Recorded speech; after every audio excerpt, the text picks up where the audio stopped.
others sign and join us for the meeting, we will welcome them. So once again, like I said, I'm Mary Blackstone. I'm with the Kathy Cairo Group. Brandon Potts is also here with me. We have a featured guest this evening, April Worley, and I'll introduce her in just a few minutes. But just wanted to remind everyone coming up here very quickly, I can't believe we're through summer and halfway through August. Our fall Downsize Columbus event is coming up. Sunday, September the 15th at the Villa Milano again from 1:30 until 4:30. We have 4 featured speakers and we have 4 different breakout sessions for all of you to attend also. That is a free event. You can register simply by going, and you'll see it right there on the screen, www.downsizecolumbus.com. We would love to have you. It's a wonderful day with a wealth of information. So once again, Downsize Columbus, our fall event, September 15th, Villa Milano from 1:30 to 4:30. Okay, so everyone is logged on today as we are wanting to hear from our special speaker, and we appreciate her from getting on. We have April Worley, and she is the Senior Elder Service Coordinator with the Office of the Ohio Attorney General. So let me, please bear with me a second here. I will pull up her information just so you can see it. And then I am going to, if You any of you certainly don't want have to do down, all that, Mary. Please don't do what? read my bio. Do what? Please don't read my bio. I'm not going to read your bio. Okay, okay. I have this right here. April's like, no, Okay. Mary, please don't. I have this information right here, and I am going to go ahead and stop sharing, April, and then I am going to turn it over to you. Perfect. Perfect. So I should have asked this and I didn't. What is this group? Okay, so this group, I'll chime in there. So Kathy Cairo Group, Kathy Cairo is the lead agent on our team. We are a group Okay. of realtors, Okay. and the guests that are on here are people that would be in our database and people that have either purchased homes from us or have attended various different events from us or came to our events, rather, excuse me. And we typically try to offer a Zoom seminar once a month or once every 2 to 3 months, just with information that we feel that would be beneficial to them. And that's exactly why Kathy reached out to you to share your topic. I've never heard of such a group. That's wonderful. How Well, lovely. thank you. Okay, it's all up to you now, April. All right. Give me 1 minute.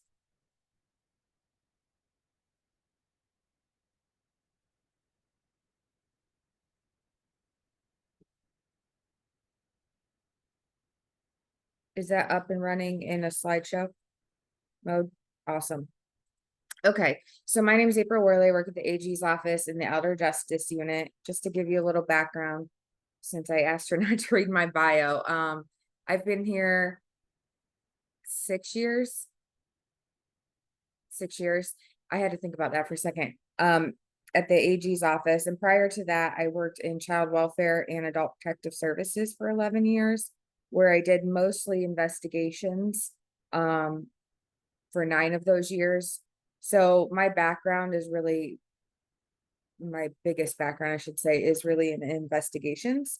But I do trainings like this all the time for people all over the state. I love it. It's my favorite part of my job. I love questions. They're also my favorite. So I know that Kathy had sent me some questions that people had submitted. And if I don't answer them in my presentation at the end, we'll talk about them. I want to make sure I get all the questions answered that I can. All right. So just starting off with important facts. I keep these pretty up to date as much as I can. So we know that 1 in 10 older adults will be victims of elder abuse. Ohio has the 7th largest elder population in the US, which is really high. 1 in 4 Ohioans will be 60 years and older by next year. And every year, that was not what I wanted to do. Sorry. I'm trying to move my screen thing. There we go. Every year, cyber criminals steal almost $40 billion from older adults in the US. So this is just a slide to talk about that we know elder abuse is happening, we know elder scamming is happening. It's happening everywhere in the country, probably the world, but I can only speak for us. And then it's going to probably continue to be an issue, especially because we have such a large elder population. And that we're going to have to continue to learn and, adjust and do the best we can. So this is the Elder Justice Unit, and just a little explaining about what we do at the Attorney General's office. So there's really two parts, maybe three parts to my job. One being training. So I do a lot of training for professionals, for older adults themselves. I do sex abuse, domestic violence, all having to do with older adults. And so last year, and this is just for, by the way, it's just me and my coworker, Monica Walker, and we cover the whole state. So we're only two for our whole team. So I think that, getting a couple thousand people in attendance over the year is pretty impressive for us too. So we push really hard to try to get people trained and get them some education. Also, we do deal with cases. So if you're dealing with a situation, we can help with that. And then we also run the state Elder Abuse Commission. So at the state level, where we help with legislation, policy, and things of that nature. So that's just a little bit about what we do. And feel free to raise your hand or just yell at me because I can't actually see you when I'm in presentation mode. If you have questions, I'm happy to answer them. Okay, so this does change state to state. But if you're in Ohio, and you make a report of elder abuse, it is going to fall into one of these categories. Those are the categories that we have. I'll talk a little bit about each one. So physical abuse, which is when someone, I call them perpetrators, suspects, however you want to call them. When a perpetrator inflicts or threatens pain or injury to an older adult. So that could be, broken bones, broken glasses, bruises, punching, those kinds of things. Emotional abuse, which is when a perpetrator inflicts mental pain or distress towards an older adult. So that would be like a lot of domestic violence would fall under that. A lot of, if a perpetrator is threatening an older adult all the time, like, if you don't give me your money, I'm going to kill all your animals and throw you in a nursing home. Like that could be a type of emotional abuse. Anything with verbal and emotional status. So then we have sexual abuse, which I know that people like to think that it doesn't happen, but it certainly does here. And sexual abuse is super underreported, and I could talk all day about sex abuse because that's what I specialized in with children. But just know that it does happen, and there are ways for it to be investigated, and don't ever feel like you can't tell someone because it does happen, unfortunately. So we also have financial exploitation, which is the fastest growing type of elder abuse that we see in the country, really, but also in the United States. And that's when someone is taking, misusing, or concealing someone's property assets. So that could be anywhere from a family member stealing their grandma's monthly check. It could be them stealing jewelry. It could be, people taking over someone's houses and deeds, properties, things of that nature, and using it not to take care of the older adult, but to do something else with it. Then that would fall within the exploitation. We do a whole 8-hour trainings on just exploitation itself because it really encompasses a lot of different things. But mostly, if you think about it, anything with stealing from an older adult, that would be where that would fall. We have neglect by others. I have one on there twice. Oh my goodness. We have neglect by others, which includes abandonment. This is messed up. I will get you a better, a different one because I had sex abuse on there twice. Neglect by others is when you have a caretaker who takes care of an older adult, and they are either, for instance, over medicating them, under medicating them, overfeeding them, underfeeding them.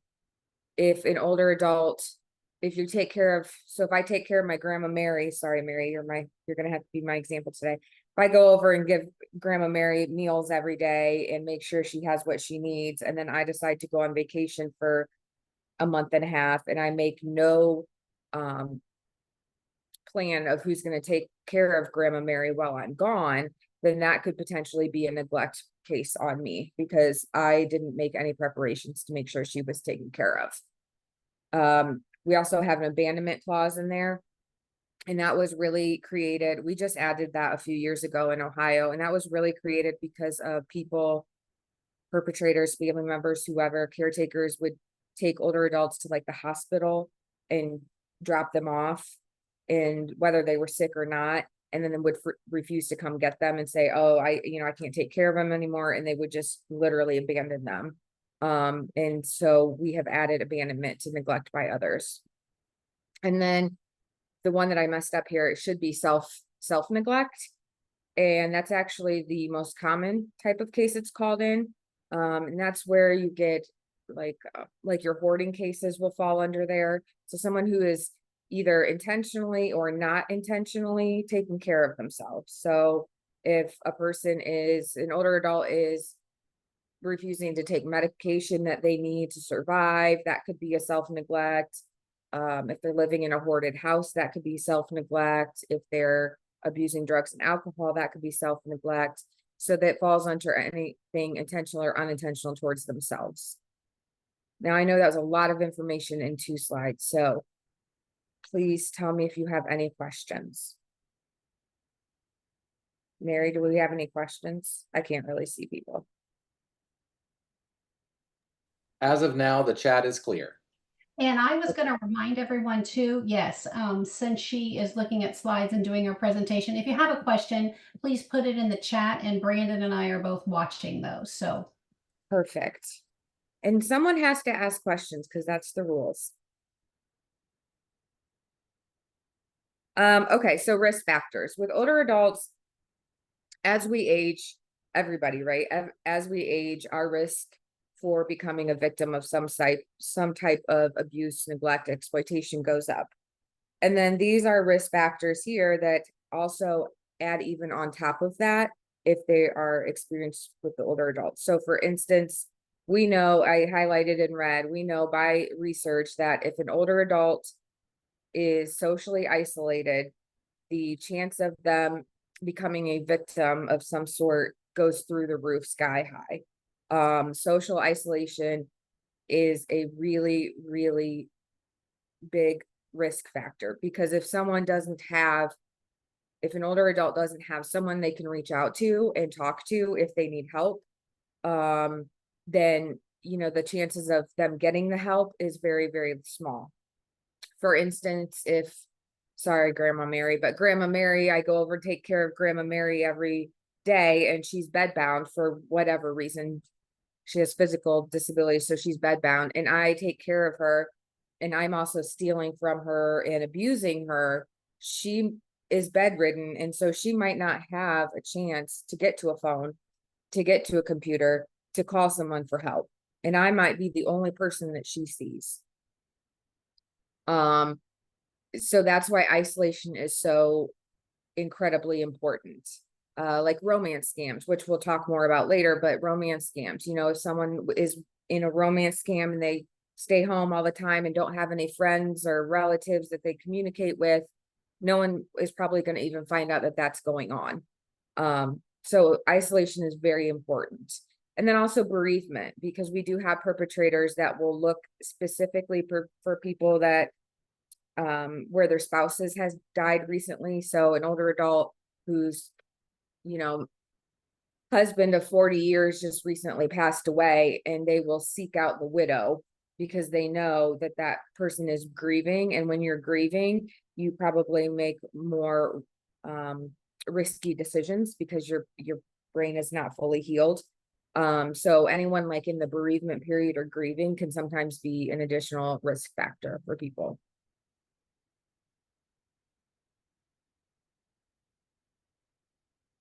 So we're going to talk about reporting quickly. One of the problems with elder abuse is that the reports aren't being made, right? So if the reports aren't being made, the likelihood of someone being able to come in and help that person is unlikely. So we know only in about 1 to 24 cases are ever even reported to the authorities. So one of the things that I talk about, no matter who I'm talking to, professionals, citizens, what have you, is about reporting, because it's so incredibly important that we get these concerns reported. Excuse me. Sorry, I had to take a drink. So this is Ohio's structure, and I will say first off, Ohio's strange in how our elder abuse system is structured. That's really why the Elder Justice Unit was created by Mike DeWine, is because the system is complicated, and we are here to try to help people navigate through that.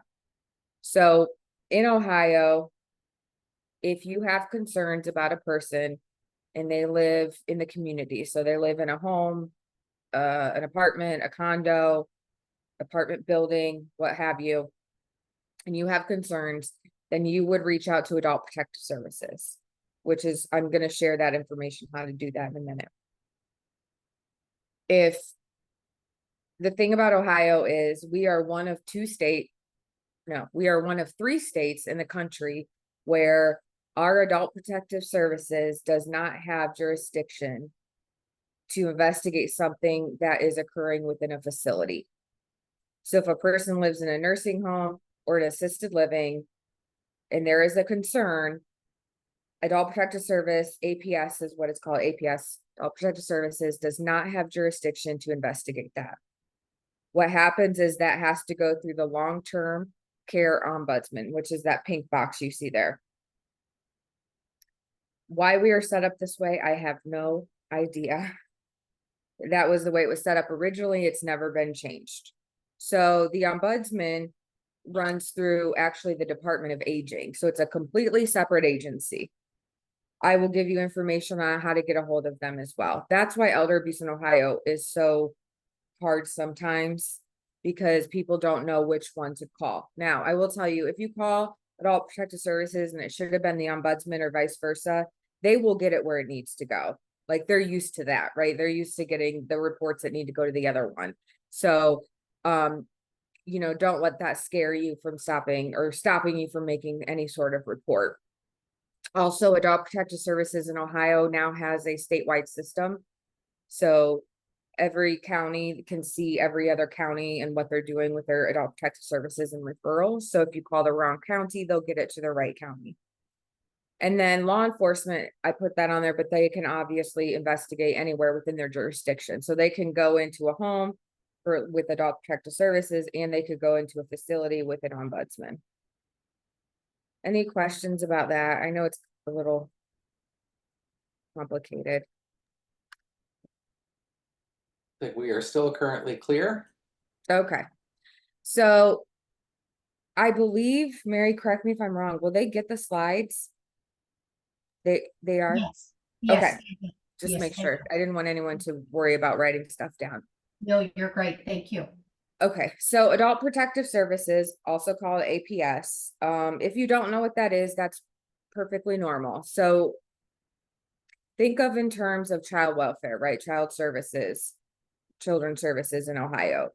Think of that, and I'm not saying older adults are compared to children. That is not what I'm saying. But I'm saying like that investigative authority. Adult Protective Services is similar to that. Obviously different, but similar in that situation. So what happens is they are investigators of reports that come in about elder abuse, neglect, and exploitation. If you want to call Adult Protective Services, you should really call the county that the person lives in and make the report. If you don't know what county that is, or you're like, I don't know, there's 88 counties, right? So there's a lot to remember. You can call this 855 number, and this is a statewide number. So you can call there regardless, as long as they live in the state of Ohio, they will get you to whatever county you need to get to. So it's a really important number. You can look it up. You can just Google search, you know, Department of Job and Family Services as well. It'll pull it up. So if you think that something's urgent, or like in the middle of the night or on a weekend, or it's like really urgent, needs to be taken care of right now, someone's gonna, you know, harm someone, call law enforcement and they will respond. There's an on-call worker for Adult Protective Services all the time that can come out on the weekends or after hours that law enforcement knows how to get in contact with. And then at the bottom, I put report incidences of abuse to long-term care facilities. You can call the ombudsman, which we just talked about, also the Department of Health, and I put their phone number on there as well. So if you have concerns about what's happening within a facility, so I don't know, maybe you walk in to visit somebody and you think it's dirty, or you see that the staff is being mean to somebody, or they're hitting somebody, you have concerns, the Department of Health has an entire department of investigators that can go out and look into those situations, where they will go out to the facilities and investigate, and they do a really, really good job with their investigations. So there's also that option as well. All right, so who commits abuse? We know that 80 to 90% of the time, abusers are going to be known to the victim. Very, very, very, very, very rarely is it actually ever going to be a stranger. Most of the time, it's going to be these three things. It's going to be a spouse, and this is by research. This isn't me making it up, but it'll be a spouse, it'll be adult children, or it'll be a caretaker. Those are the main people that you will see. However, there are other people. So staff members at facilities, we've had pastors be perpetrators, you know, because people just automatically trust a pastor and think that they're there to be a good person, and it makes them sometimes really easy to be able to exploit older adults for money. We've had cases of those in Ohio, but a lot of times it will not be a complete stranger. Okay, so I'm going to move on to scamming, because I know that's what the big portion of tonight is. So does anybody have any questions before I move on to scamming? Does someone just want to make me happy and ask a question for fun? I'll make a statement for fun. I think it's you. amazing that 80 to, what'd you say, 80 to 90% is someone you know. I think that's Yes. shocking and very scary. So, And that's also the same for child abuse too. It's actually extremely rare that it's going to be a stranger. oh, So Barb, it's always someone you know. it looks like we do have a question. Hold on. Barb says yes, question. Barb, you're currently muted. If you can You're unmute muted. yourself. Oh, good, Barb. So the questions that we had sent in, are you going to answer those later, or is that when you want the questions now? You are welcome to go ahead and ask your question now. Okay, the question mute is you? about self-neglect, that they're not caring for themselves because they in their 90s and just not able to care for themselves anymore. So where's the responsibility if they live in a senior independent living property apartment? If they're on a senior So a living, sorry, I senior, was breaking up. So senior living, senior independent living property, it has a care coordinator, a service coordinator, and property management on site. What responsibility do they have to take care of this 90-year-old what's not caring for himself anymore? Where's their responsibility to do something about it? okay. So I don't have that part in here. I took it out, but so there's mandatory reporters, right, in Ohio. And that means in the law, there's a whole list of categories of professionals that Right. absolutely are required by law to make a report if they have concerns. And I do believe realtors are on there. I'm 95% sure. But like doctors are on there, social workers are on there, the banking employees are on there. So technically, if they are mandatory and they don't make a report and they know something is going on, then they can actually be criminally charged and fined up to $500. if they know what's happening and they're not reporting it. But if you have concerns about somebody and you know what's going on and they're not doing anything, then Right. I would highly suggest to make the report on their behalf. That- Report would go to, Okay, so I knew that this was gonna get complicated here, so, I would have to know, you don't have to tell me, don't tell me right now, but at the end or after this, I would have to know the name of the facility because there's different licensing. So there's like mental health licensing, and then there's senior housing licensing. So there's like a bunch of different small categories when it comes to the community living, but with a service coordinator, that's really like a gray area on whether it would be adult protective services or long-term care ombudsman. So it comes down to like the really minimal licensing issue. So we can talk later. If you tell me the name of it, I can find out who it would be exactly that would need to get the report. okay, So All right, thank you. thanks for asking a question. You get a gold star because you're the first one. All right, any more? All right, we're gonna move on to scamming. So I put this statistic in here because nothing makes me crazier than when I hear people say stupid things like older people don't know how to use computer and internet, and I don't think that's accurate at all. And I put this out here because I just want people to know that that is not accurate. Like most older adults are absolutely using the internet and computers, and they might not be the best technological people, but they certainly have at least some knowledge and know how to use basic internet. And I feel like I should have mentioned this earlier, and I will mention it now. When you're talking about adult protective services in Ohio, it actually starts at the age of 60. So when I say older adults in Ohio, I'm talking about anybody 60 and over. And I should have specified that. I'm sorry.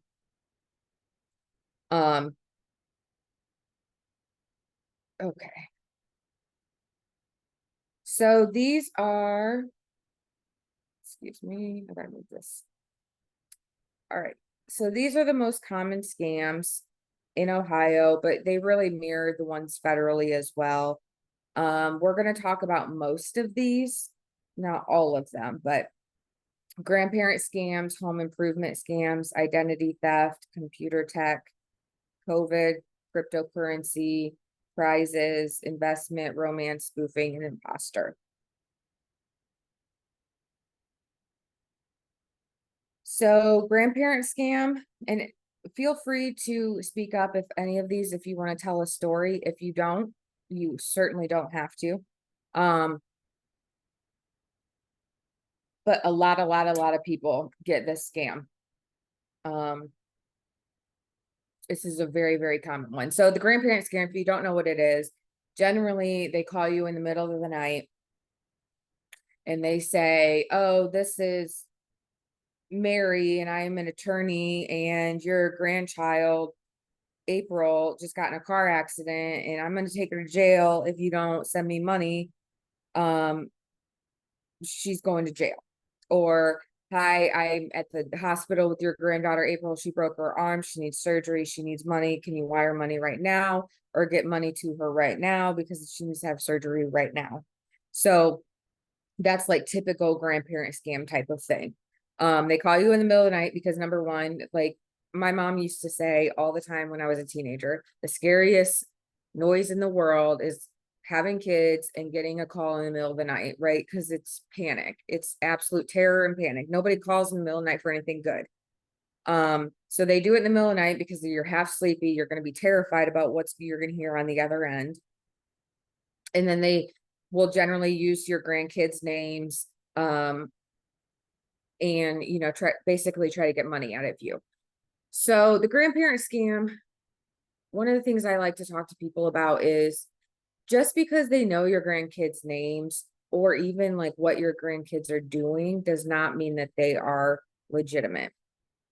And I say that because I don't know how many of you use Facebook, but I would say most people probably do, right? So for instance, if I put on there that I'm going to Mexico on vacation, right? And I put all these pictures and I tag myself in Mexico and like I'm having a really wonderful time, right? So that means that everybody on my Facebook can see that. So if someone calls my grandma in the middle of the night and says, April got in a car accident in Mexico because she was drinking and driving, and I'm going to take her to jail if you don't pay me, my grandma might think, well, April really is in Mexico, so this must be true. And it's not necessarily, because again, if I put all that stuff out on Facebook, it's pretty public, common knowledge. So most people would know I'm in Mexico. It wouldn't be, that doesn't make it valid just because someone would know that. And you can find a lot of information about people on the internet.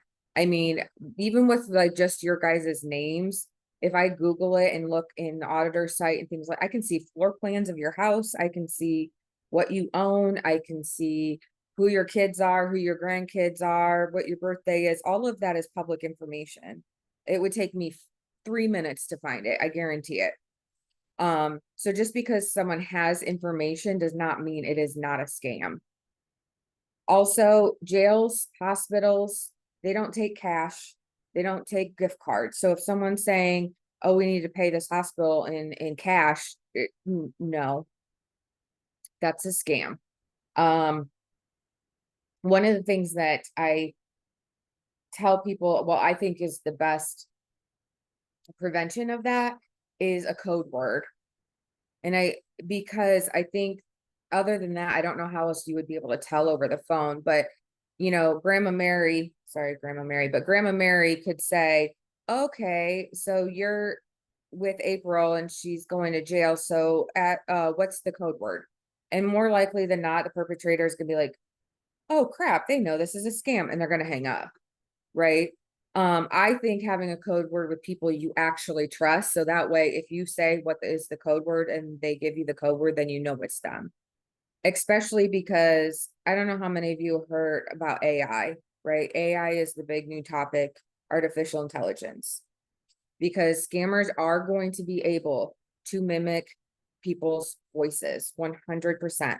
So being able to tell if it's a scam or not is going to get significantly harder, because they have technology, or they are, I don't know if they put it out, but they're working towards having technology to make it sound like whoever it is. So it might sound like me calling my grandma. It's going to be my voice asking my grandma for money, but really it's a scammer.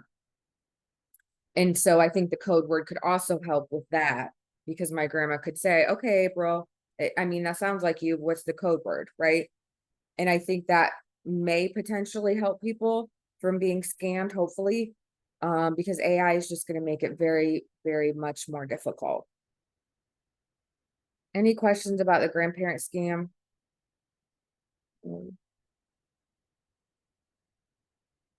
Okay, so this one is actually, I just looked on the FBI report for last year, and the tech scams were the #1 most common scams occurring in the US. So this is where usually it's a computer, not always, but most of the time it's a computer. Excuse me, where something will pop up saying your computer's broke, you have a virus, you have malware, you need to call this number to get it fixed, you need to buy this to get it fixed, those kind of thing.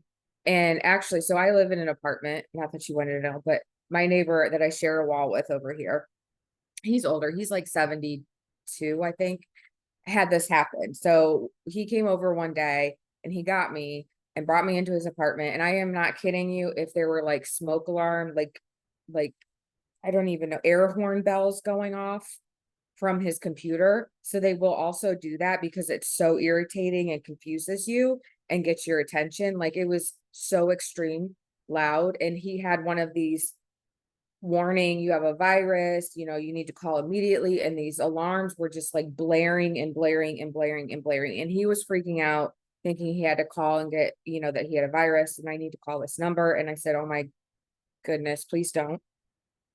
And I told him, shut down your computer and restart it. And I don't think he believed me at first, but then he did it. And when it came back up, it was perfectly fine because it was a scam. It was never really a virus. So most of the time I would say you could probably shut your computer off and turn it on and that stuff's going to go away. But if you have concerns that your computer is, have viruses or needs to be looked at, you yourself take it to someone you trust, like Best Buy, I don't know, Geek Squad, what have you. Don't ever do that over the phone unless I just don't think it's ever a good idea, honestly, because the chances of it being scammed would be very, very, very high. What the scammer's looking for is they want to get remote access to your computer.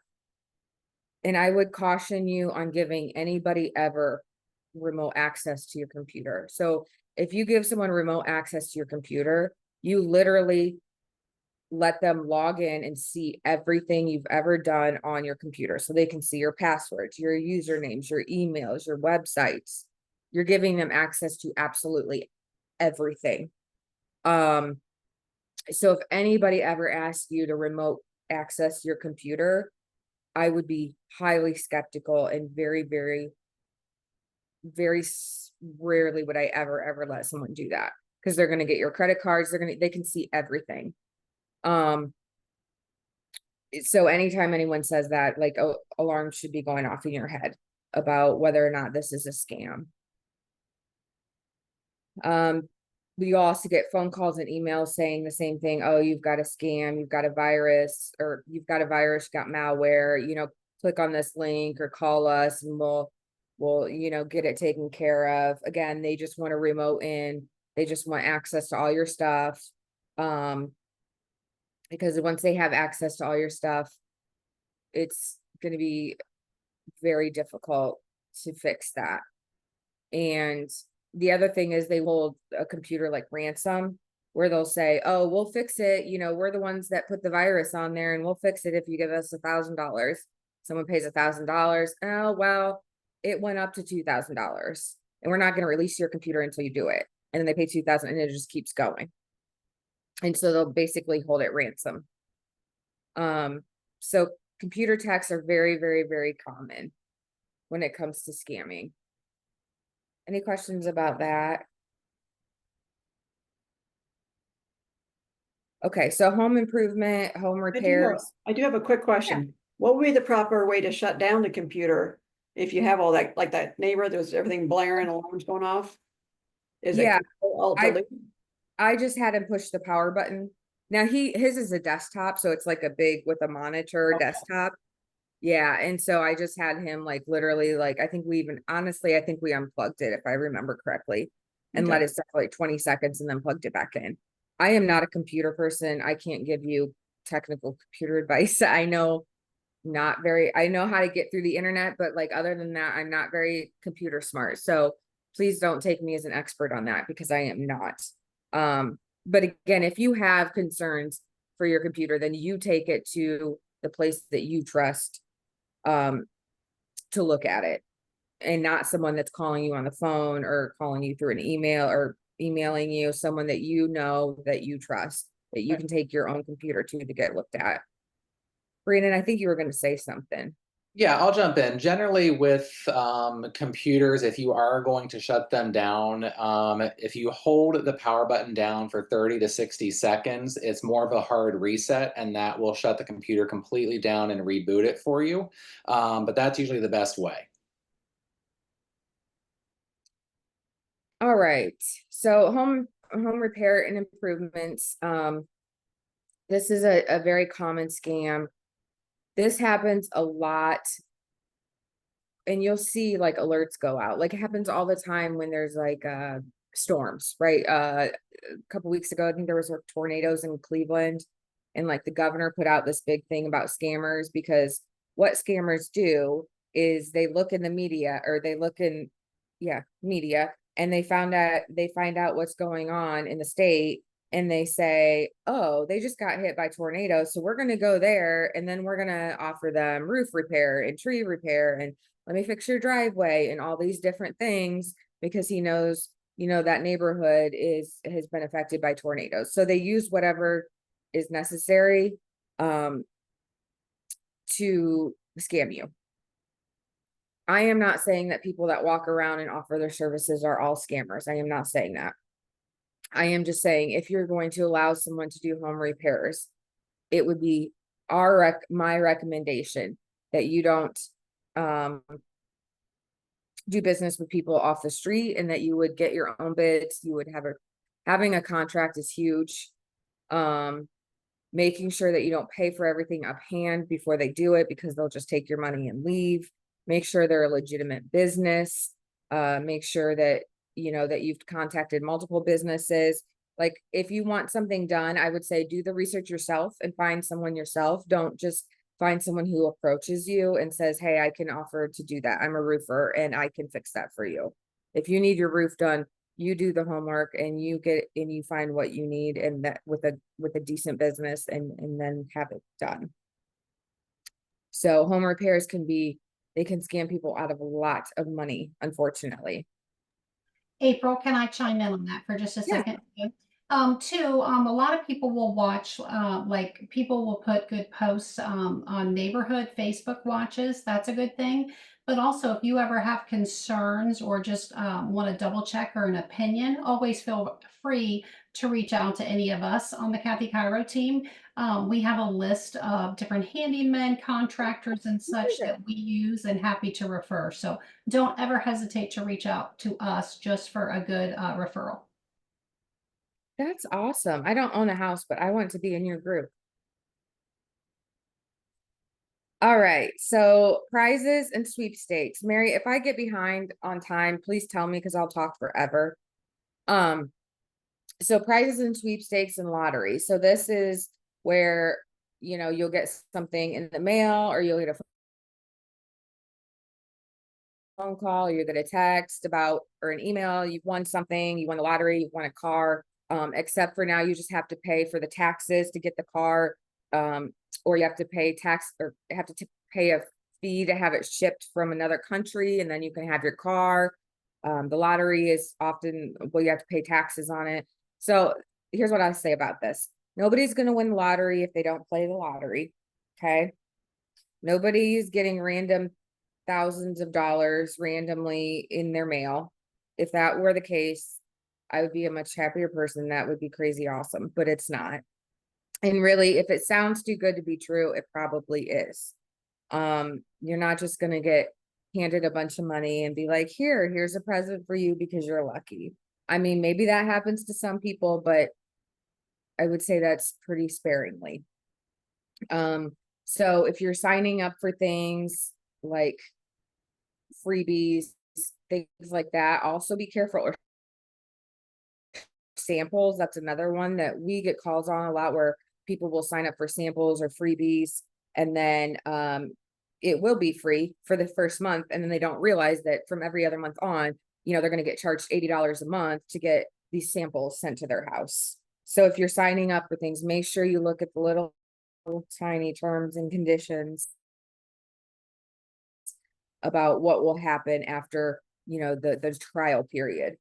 For instance, on my TV, I get them all the time where it's like, here, sign up for Disney TV and it'll be free, for the first 2 weeks. And then it doesn't tell you, but like after that, they're going to charge me like $65 a month to have it, sorry, am I breaking up? No? Okay. My computer just said something weird. All right. Cryptocurrency. So I am not going to even try to explain it fully, because nothing makes me feel dumber than cryptocurrency. It's so complicated. It is not in my realm of, like, people that do cryptocurrency have to be incredibly intelligent, because it is so difficult to understand. But basically, it's virtual money, right? So there's no physical anything. Also, the biggest thing about cryptocurrency is there is no authority over cryptocurrency. Nobody oversees cryptocurrency. Nobody. Like, at the bank, you have the FDIC, things like that, regulatory agencies. Cryptocurrency has zero. It's like the wild, wild west. Do whatever you choose and please type of situation with cryptocurrency. There's been some federal legislation to try to get some sort of authority over it, but as of right now, there's been nothing passed. So right now, if you're going to use or dabble in cryptocurrency, I would be very, very cautious, and I would make sure you do a lot of research about what you're doing. Because as you can see, cryptocurrencies being used in scamming went up 53% in just the last year. So scammers are now jumping on this cryptocurrency bandwagon and using that to their advantage to scam people. So that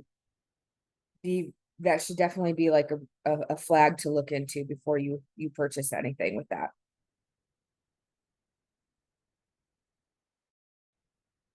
So this is my favorite one. And I say favorite, I don't mean like favorite because that's not nice, but I find romance scams are just so different than the other scams, and I find them intriguing. So all the other scams, you know, are kind of stranger based, right? Romance scams are different because romance scams have the emotional ties that the other scams don't generally have. Romance scams are usually older adults, whatever way, end up making contact with somebody who, you know, they'll get Facebook friend request or text requests, things like that, where someone will say, hey, let's be friends. Oh, you're beautiful. Let's talk. They start having a relationship, and then inevitably the scammer is going to start asking for money. So for instance, I had a older lady in the Columbus area that actually, this isn't even one older lady.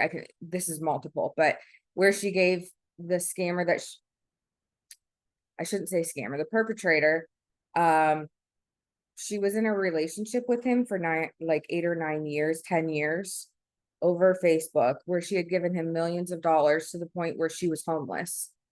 And she finally called us when she was homeless because she gave him all of her money, but she was so in love with him that even when I tried to explain it to her, like, hey, you know, he's not who he says he is, it's really difficult for people because there is that emotional bond that's attached to a romance scam that generally isn't an issue in the other types of scamming. Because some people have true feelings when they're in these relationships, for sure. So what scammers will do is they will seek out people, older adults, people recently widowed, and they will seek those people out and try to start a relationship. And then, you know, they call it love bombing, where they'll start like within 3 days, they're going to say, I love you and you're beautiful, and give you all these compliments. And, you know, we were going to get married and live like a fairy tale. Those are just some of the key things that they will try to do. That should be red flags to you. And then eventually they'll start asking for money. It'll be little money. It won't be, you know, $1 million at first. It'll be just various types of things. Oh, I need $1,000 to come visit you. I'm going to come visit you because I'm overseas. And then you give them $1,000, they don't show up, right?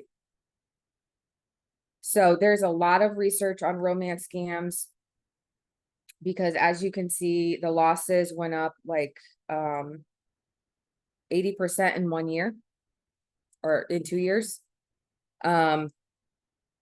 So romance scams aren't the most called in scams, but they tend to be the ones that people lose the most money because they tend not to be like a one and done type of scam. They tend to go on for a period of time. As you can see in this picture, this is a really good way to explain it. You know, this guy thinks he's marrying this girl and she's beautiful, but really it's this creepy man behind it that's really getting all the money. And it's not really this girl. This girl is totally made up. She's not real.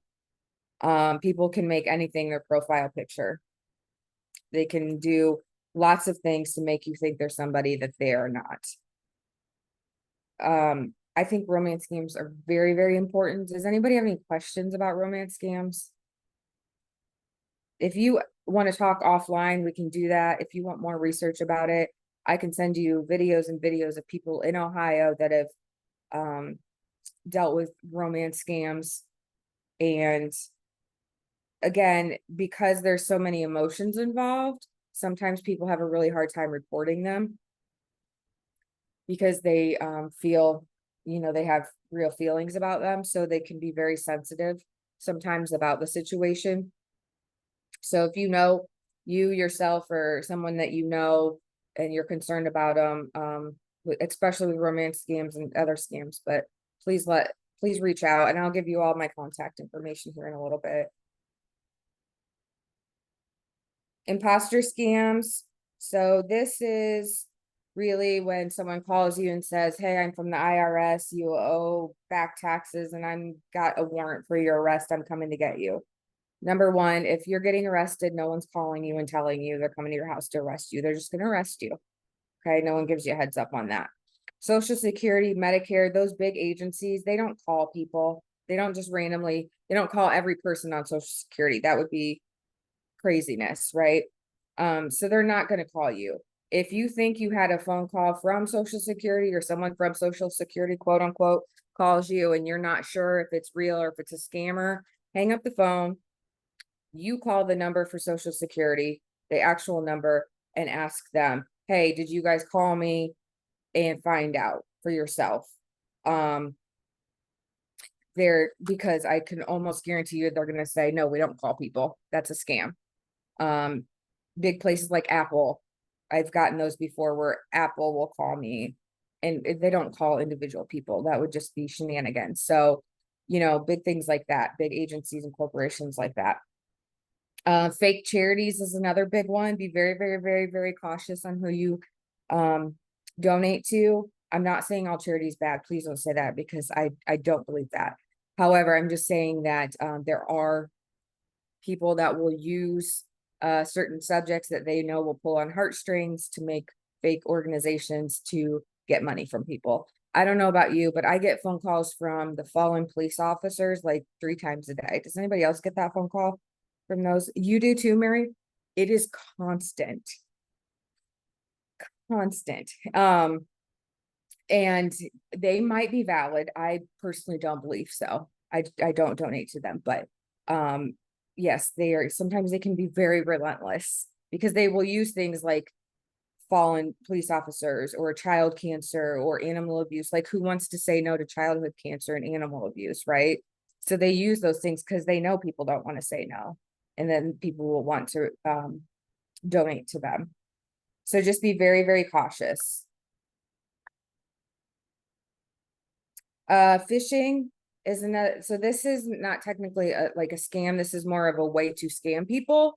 So I'm sure that you have seen these, but where you get fake emails and text messages saying, the one I get all the time is, oh, this is UPS and we have a package we need to deliver to your home and we can't seem to find your house. Please log in here and update your address. I don't know if anybody else gets that. I get those all the time. It's a scam. They just want you to hit that link because it probably has a virus in there. And once you hit that link and quote unquote put your address in, most likely they're going to remote into your computer behind your back and steal all your information. Anybody that just texts you like that with a link, be very, very, very cautious.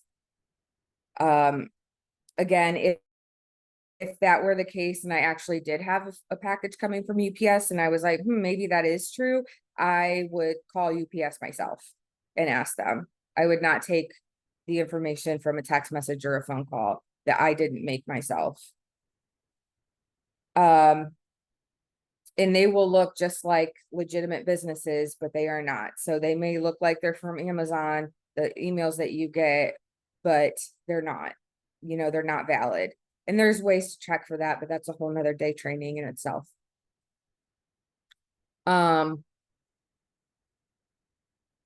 Let's see. Robocalls.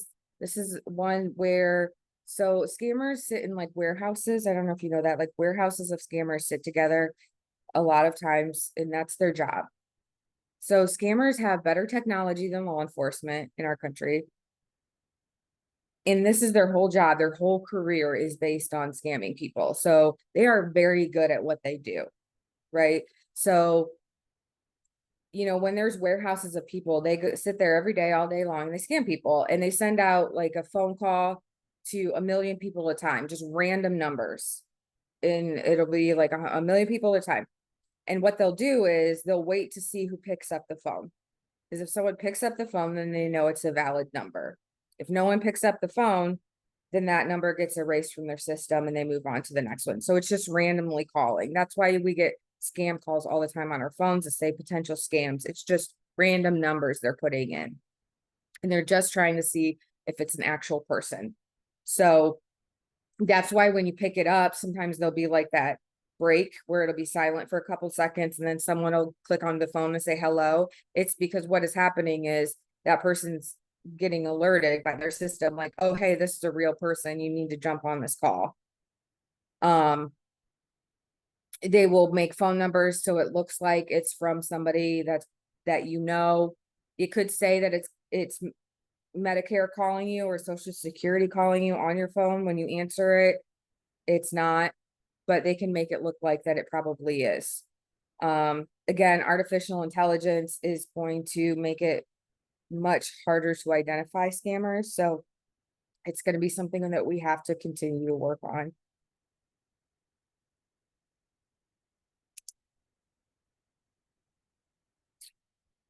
So these are my tips. Using a code word, I think, is always really, really helpful.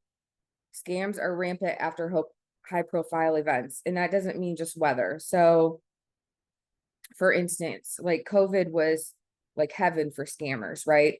Because what would happen during COVID? Everyone was scared out of their minds. Nobody knew what was going on. Everybody was freaking out. So scammers were like, cool, this is the best opportunity I've ever had. And we're going to put out fake tests and we're going to put out fake masks and we're going to give out fake vaccines. And they just made a boatload of money because what they do is they take whatever's happening in our world, in our society, and they use it against us. They use our fear against us. So, another example would be like election time, election season coming up, right? You'll start seeing scammers using that, like fake election donation charities or what have you, anything that's happening within our world. So you'll see an increase of election scamming coming around because of that upcoming election season. They like to threaten people, threaten to cut off their benefits. They'll say that people are going to get deported if they don't give this money. So the one at the bottom is pretty scary, but we've had an increase in Ohio and actually throughout the country, but of scammers actually showing up to victims' houses in person themselves or paying somebody else to go pick up the money from a person's home. So like physically going to someone's house and saying, hey, I'm so and so, I'm here to pick up the money that you're sending to Richard for his trip to come see you, and they'll pick up the money in person. That's just an example, but I think it's terrifying and I am scared for what that means for people. So if anybody ever says they're going to come or send a car to pick you up, we've had perpetrators that will send Uber cars to pick up victims and transport them to their bank to pull money out of their bank. And then they will give that money to the person in the car, and then they'll drop them off back at home. So if anybody is offering anything in person like that, please, that's a huge red flag. And you need to talk to someone who's trustworthy. So this is the FBI data for the whole country, but I just pulled Ohio's, obviously. So we are actually, unfortunately, number 6 at the state rankings of the number of complaints that we have. So we are very at the top, which is not where we want to be. We really want to be at the bottom. So we have a lot of scamming going on in Ohio. And then we were number 14th when it came to the amount of money we lost. So Ohio lost $64 million in 1 year from scamming. And this is just what's being reported. So really, we know it's much more than that, that is never actually reported. All right, so what can you do? Awareness is critical. Obviously, you get gold stars for being here today because the more you know, the better you're going to be able to prevent it.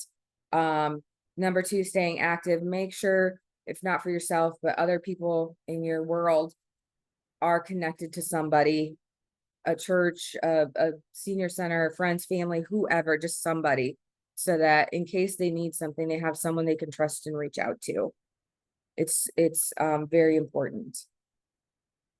Do your homework, plan all your stuff in advance, your estates, your legal, medical, power of attorney, all of that good stuff.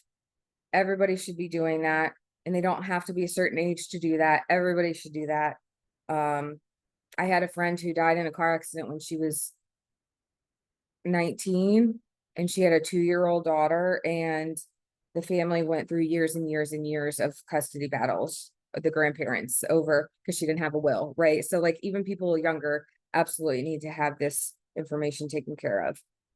Make sure you're talking and getting advice from someone you trust. Know who you're talking to before you give any information out. Make sure you're doing proper screening and background checks before you hire people. I'm almost done, Mary. I almost called you Kathy. Good Lord. Okay, so credit freezes. This is a new thing that people have been asking me about. So I assume most of you have heard about this, but if you haven't, here's a brief introduction. So I personally recommend everybody check their credit scores often. They're free right now, by the way, since COVID, they've been free. So I cannot tell you how many cases I've gotten in Ohio where older adults will call and say, I had no idea, but someone's been scamming me for years.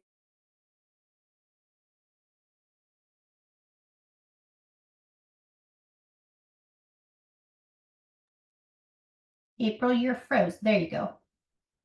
She's like, great credit. And they're like, actually, you have all these credit cards open under your name. And she had no idea. So checking your credit score is really important to make sure that no one else has done anything under your identity. A credit freeze is something that you can do where when it's frozen, no one can do any hard inquiries or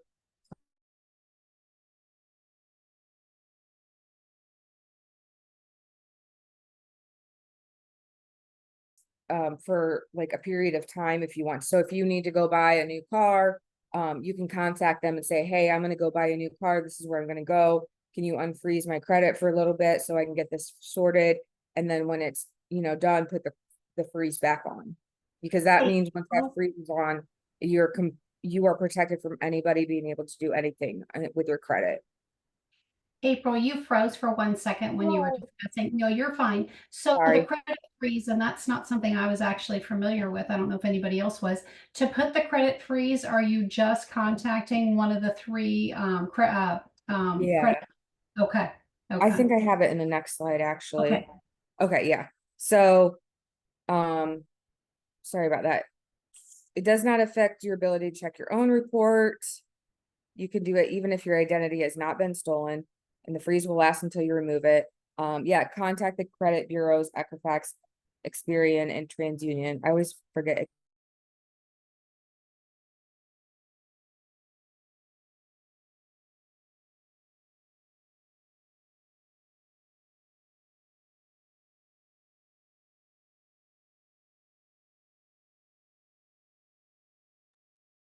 Sorry, guys. It looks like we're having a little bit of technical difficulty here. April's computer is wanting to freeze up. Give us just a second. We'll see. I know we're on slide 33 and there were only 40. So let's see if she comes back here. She's got the, we're currently viewing April's screen, so I couldn't just pick up and take off where she has, oh, she may have gotten kicked off. Brandon, can you tell, did she get kicked off? Yeah, it looks like she's trying to re-sign back in. Okay, here we go. Give us just a second, guys. Sorry about that. I hope you're finding this information. There's April. She's back with us. I'm so sorry. It's okay. It's I okay. got kicked out of my internet for some unknown reason. You're okay. I You're okay. apologize. So, No worries. oh, can you kick it back to me? I have just a Yes, I few can. minutes and I'm done, I swear. Oh, yes. Let me The go. hosting. Yep. Let me go back and, well, it still has you as co-host permissions. Interesting. Brandon, are you seeing anything on your end that Okay. perhaps Let me see if this will work. Okay. Technology, we were talking about that earlier, right? Oh, It's yeah. learning. There we I go. love it, and it's also frustrating all at the same time. All right, let's, okay. So credit freezes, sorry. You contact the 3 credit bureaus, it doesn't cost anything, it stays on, like I said, until you take it off, and it really helps to prevent any identities being stolen. So you don't have to be a victim of anything to do it, anybody can do it to protect their information. Don't ever be afraid to ask for help. And I put this in here because especially with scamming, people tend to feel embarrassed or, oh, I'm so stupid, I fell for this scam, or I don't want to tell people I've done this. But the fact is, scamming is so incredibly common. And actually, younger people get scammed more often. It's just that older people get scammed for more money because they have more money and assets. But actually, younger people get scammed more often. It's just for littler amounts of money. So don't ever feel like you can't talk to somebody because it happens all the time. And you are definitely not alone.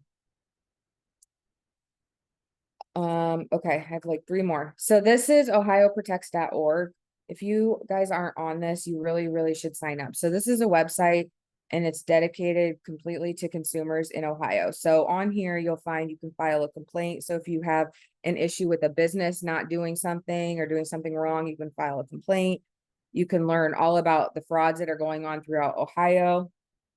There's a free newsletter that comes out every 2 months through your email that will tell you about like current trends in Ohio.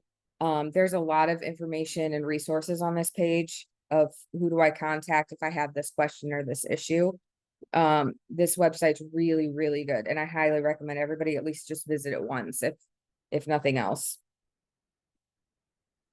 Also, the Attorney General's office, we have a charitable law unit. If you look up on our website and just put charitable in it.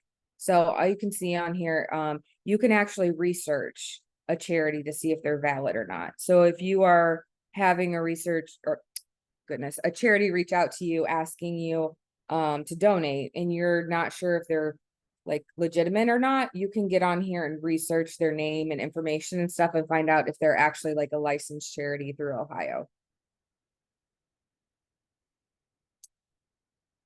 All right, here's some more phone numbers. Again, you'll get the slide so you don't have to worry too much about it, but that's for the long-term care ombudsman. Again, anybody within a facility, assisted living, nursing home, you would want to reach out to the ombudsman. Adult protective services for anybody that lives in the community.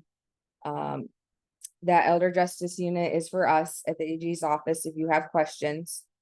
Pro Seniors, I don't know if anybody's heard of them. If you haven't, you're missing out. They're the most wonderful, lovely people I've ever met, I think. They're based in Cincinnati, but they cover the whole entire state and they offer free legal advice. So if you have legal questions about, I don't know, like landlord issues or estate planning issues and you need some legal advice on what to do or not to do, you can call there as long as it has to do with an older adult, 60 and over. And they'll schedule you with one of their attorneys. So they have like an attorney that specializes with landlords and they have one with taxes and one with the state, and they'll set you up and you can have a free appointment with them. And then if you need an attorney to like file something in court, if they think you need to file something in court, they will get you information about the attorneys within your area where you live. And they'll say, hey, these are good attorneys in Franklin County that work in this area you're asking about. You should reach out to them. And so they'll give you that information. And they are by far the sweetest people I've ever met. They're wonderful. And this is our information. That 0515 number at the top is for the Attorney General's office. That's for everybody in the Attorney General's office. So there's 33 different sections. If you call there and say, hey, I need to talk to someone about workers' comp, they'll get you where you need to go. If I need to talk to someone about elder abuse, they'll get you to us. It's a whole section of people and they farm out where everything needs to go when it comes to phone calls. So you can call there and get a hold of anybody. And that is all I have. Sorry about the technological issues. Hey, no worries, it happens. Does anybody have any questions?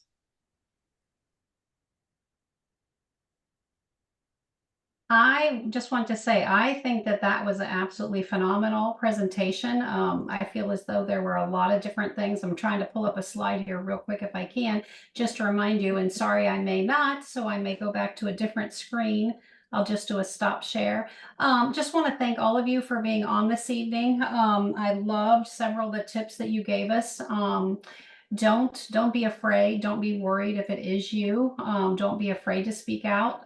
Reach out. I think that was a great tip that April gave us.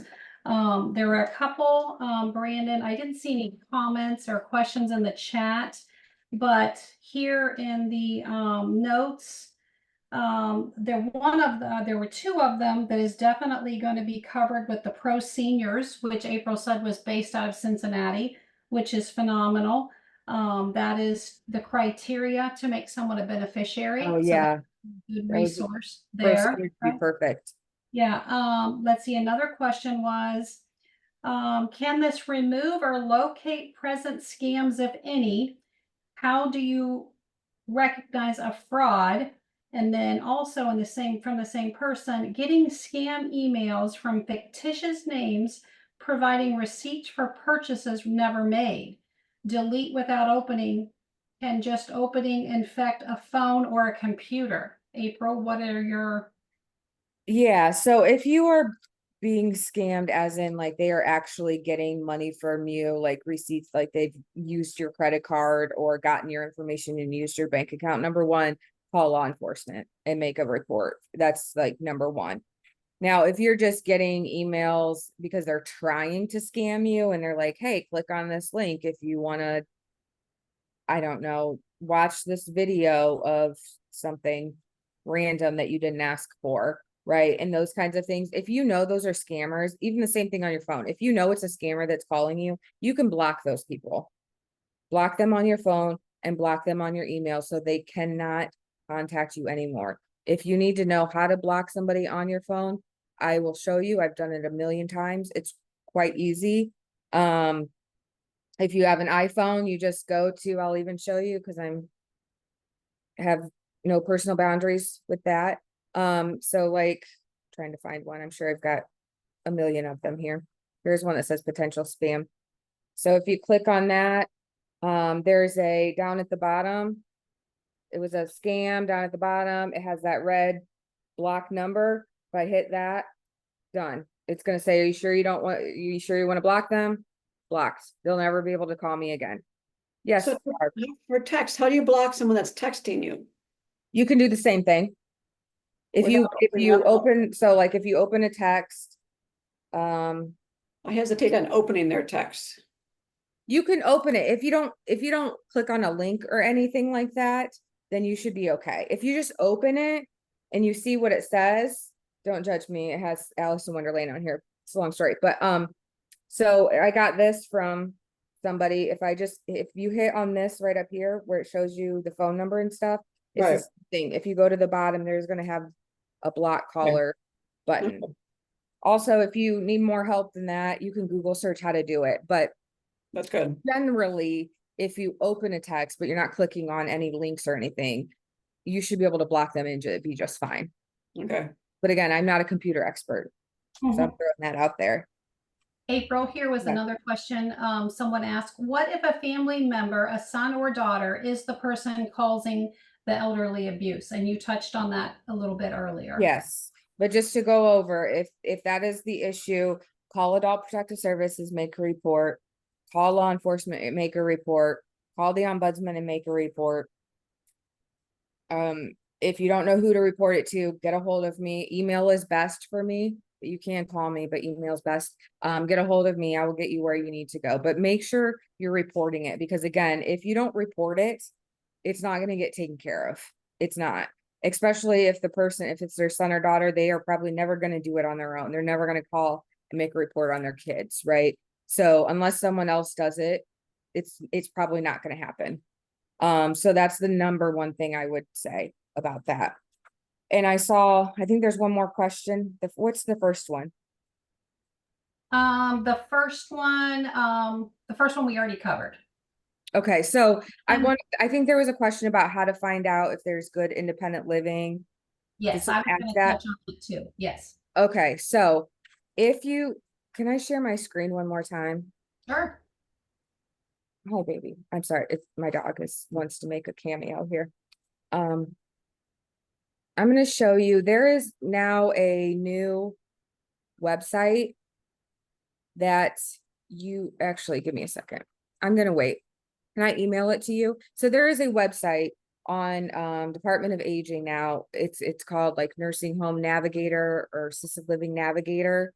And I will give you the site and I will send it to Kathy so she can send it all to you. But you can put in information about the different facilities and they will pop out information about like facilities in your area, facilities that have 1 star, that have 5 stars, facilities that have had complaints on them about things, and also facilities that haven't.